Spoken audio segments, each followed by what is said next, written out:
Thank you for this opportunity to elaborate even more about Southern Nevada Strong and the efforts that we've had to date to make this community stronger and create positive change for the future. For those of you who I haven't met, my name's Stephanie Garcia-Vause. I'm the Director of Community Development for the City of Henderson, and I'm also Project Director for Southern Nevada Strong. The Southern Nevada Strong partners and I are thrilled to have you here today and to be here celebrating the end of our second year and initiating into our third and final year. There has never been, was that a clap? There has never been a planning process like this in the Valley, and it is phenomenal because each of you today, whether or not you knew anything about it and showed up, or you've participated, because there are a lot of people who've participated, each of you are participating in something that has never happened in Southern Nevada, and that is truly significant. And so we are thrilled to be here. And I'd like to thank everyone for being here and also acknowledge the elected officials that we have in the audience. And I'd like to start with Councilwoman Deborah March, who's also the chair of the Southern Nevada Strong Consortium Committee, Commissioner Larry Brown,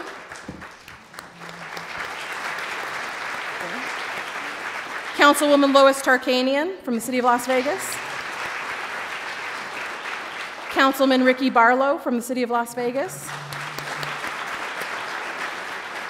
Councilman Isaac Barone from the City of North Las Vegas, Councilwoman Peggy Levitt from Boulder City, now I hope I didn't miss anyone. I'm looking around the room just in case there's a hand or if somebody can wave. Okay, well, thank you all for being here. We really appreciate it. So what is Southern Nevada Strong? It's a federally funded regional planning effort of the Southern Nevada Regional Planning Coalition, who accepted the draft plan at their meeting last night. And partners include all the major local municipalities, UNLV, the RTC, the Clark County School District, and many others.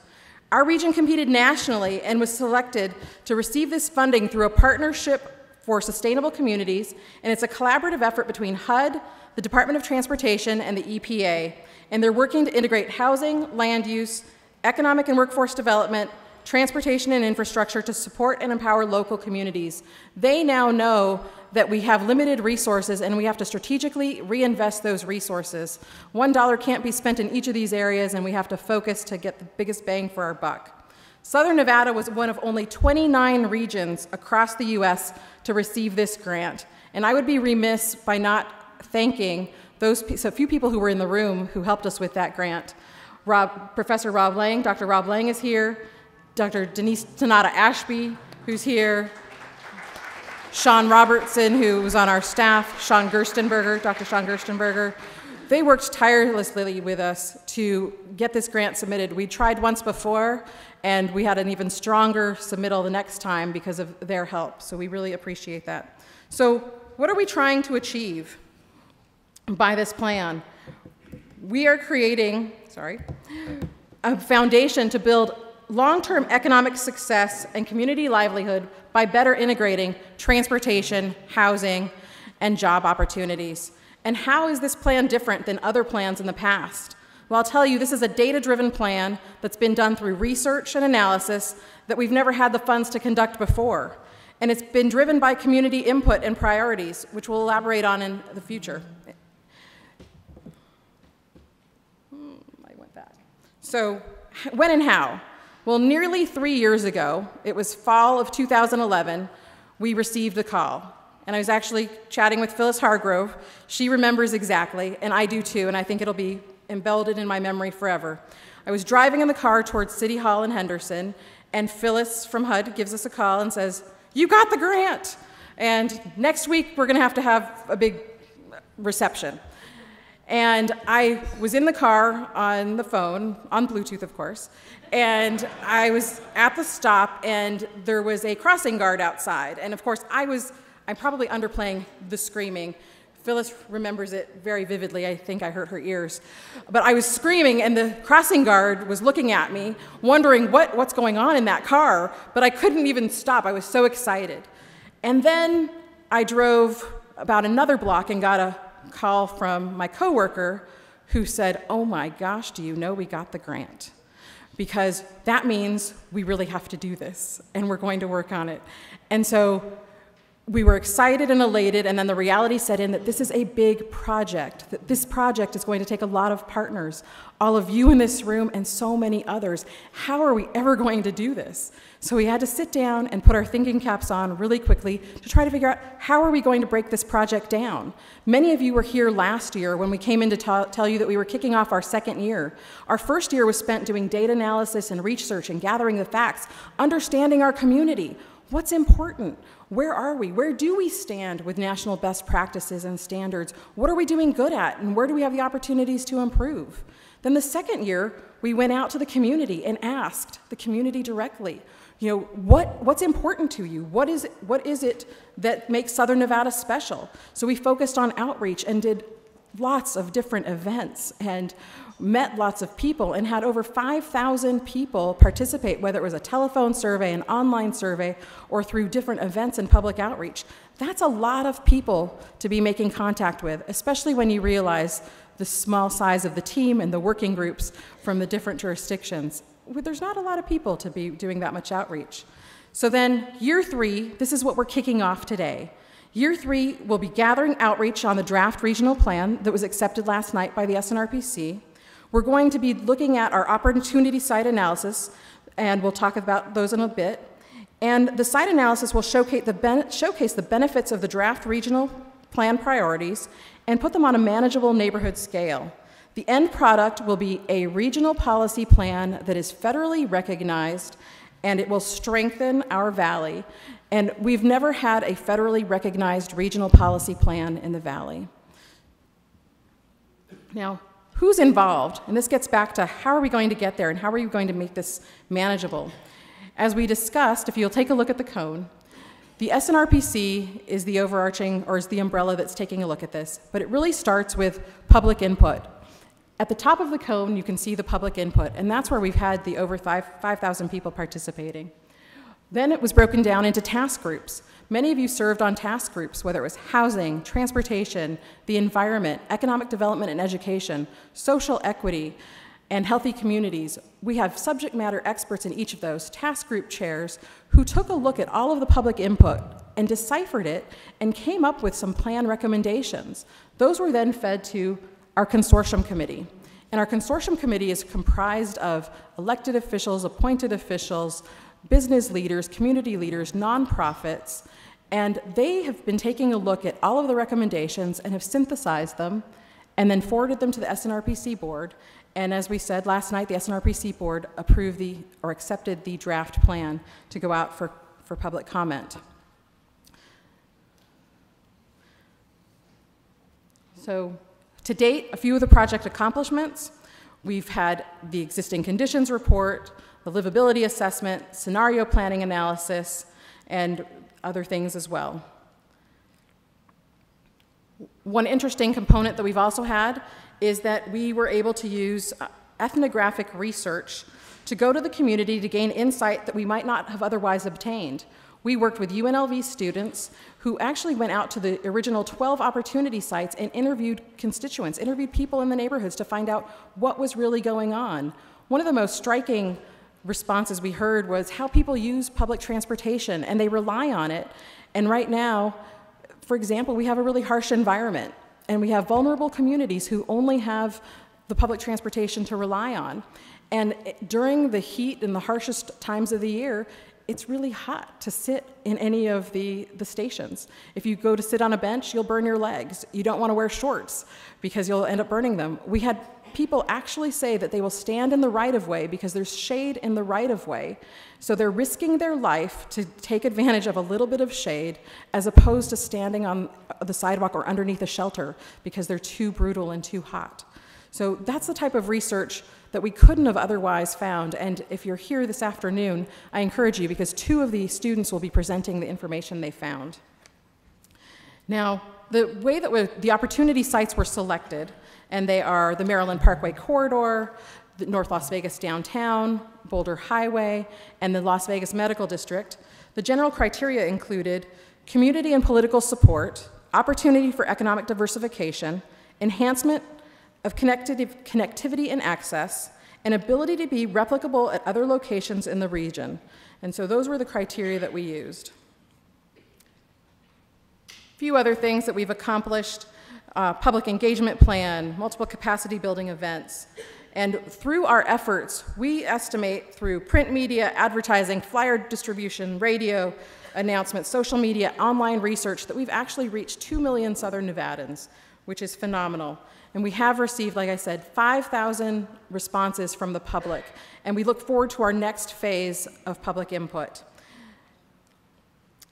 We asked you over the last 2 years, consortium committee members, task groups, business leaders, community members, what you're concerned about, and what do you want the community to look like in the future. And we heard consistently from all of you that we think that living here is great for a variety of reasons. We're conveniently located in the country. We have great climate and relative affordability. We have an entrepreneurial spirit. Our sense of renewal and reinvention, access to some of the best dining and entertainment venues in the world, proximity to natural open space, and a strong community spirit that's welcoming in nature and tolerant for people who come from all walks of life and every part of the world.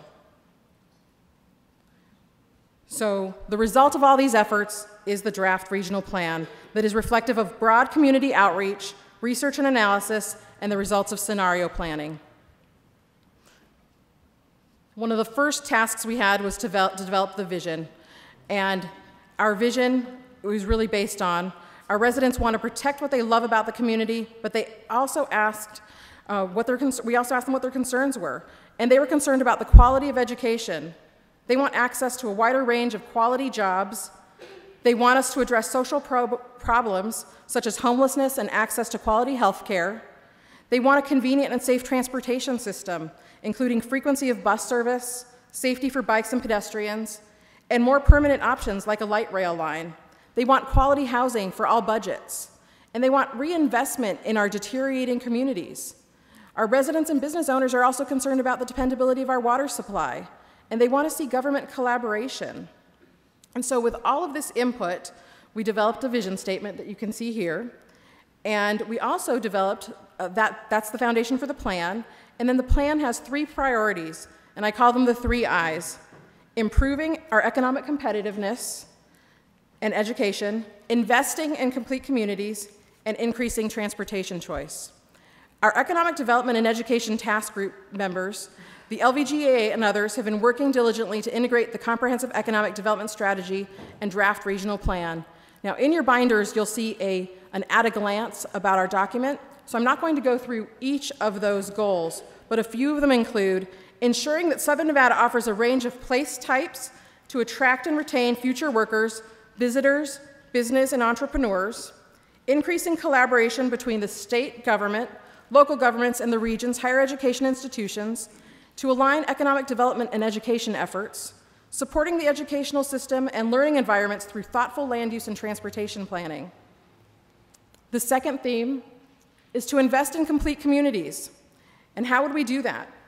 A few of the goals include stabilizing and strengthening existing neighborhoods through placemaking improvements, encourage an adequate supply of housing characterized by a range of price, income, density ownership, and building types, and supporting access to healthcare facilities, healthy foods, parks, and community services.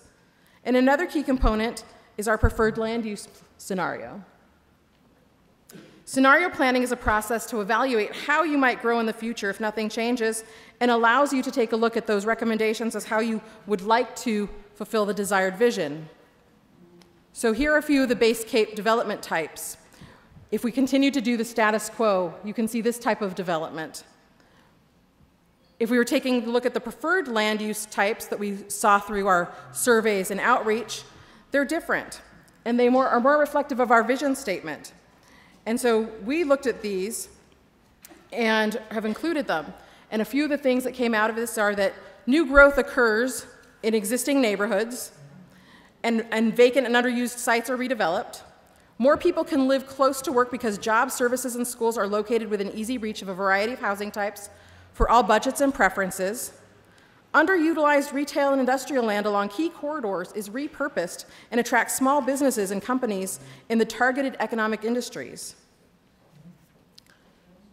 The map was developed with local planning staff, regional partners, and members of the real estate and development community through a series of workshops. And this is the draft vision plan, and it's also included in your packets today. But it's basically, if nothing changed, this is taking a look at what could happen if things change. So then the last I in terms of plan theme is increasing transportation choice. And a few of the goals in this are to develop a modern transit system that is integrated with vibrant neighborhoods and employment centers, better connecting people to their destinations, and supporting the regional economic development strategy through integrated investments in transportation and urban development. Now, the last section of our plan is our future. So it follows our valley was the data, our vision is the section that we've just developed, and our future is how are we going to go forward and achieve this in implementation.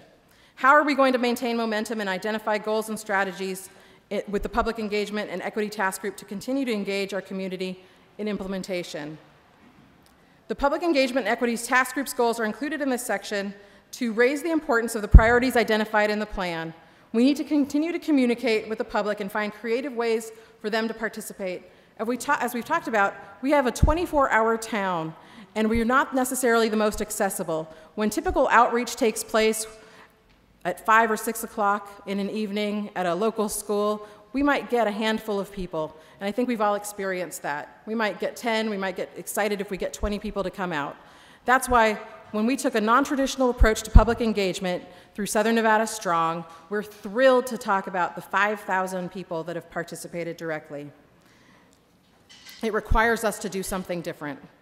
So the Public Engagement and Equity Task Group is led by United Way CEO Cass Palmer and other nonprofit and public leaders, and they developed the following goals: to activate residents and business people in Southern Nevada through the implementation process, to build social capital and community development leadership, to ensure Southern Nevada remains a welcoming place for people from diverse backgrounds, and innovate and improve government-led engagement efforts. So what's next? Now it's time to ask you for something. You're here today giving us our time, and we appreciate that. But what's really important is that you get involved. Later today, attend a visioning session on one of the 4 demonstration sites. You'll see up front in our participation station that we have one of our kiosks. These kiosks were intentionally designed to be taken around throughout the community. We want you to find ways that you can talk to people that you know, how you can share the word about Southern Nevada Strong, how you can take one of those kiosks to an event or talk to us about the right type of event to get public and community feedback. Let us know what's happening with some of your organizations, your professional organizations in your community, because we'd like to help partner with you. And if I can ask each of you to at least go back to your offices or go home and tell one other person about Southern Nevada Strong and log on to southernnevadastrong.org and sign up on our mailing list, do that today. Talk to at least one other person and then ask them to do the same. You can participate in a process that has been unlike any other in the Valley, and you have the power to transform our community into the great place we want it to be. So thank you.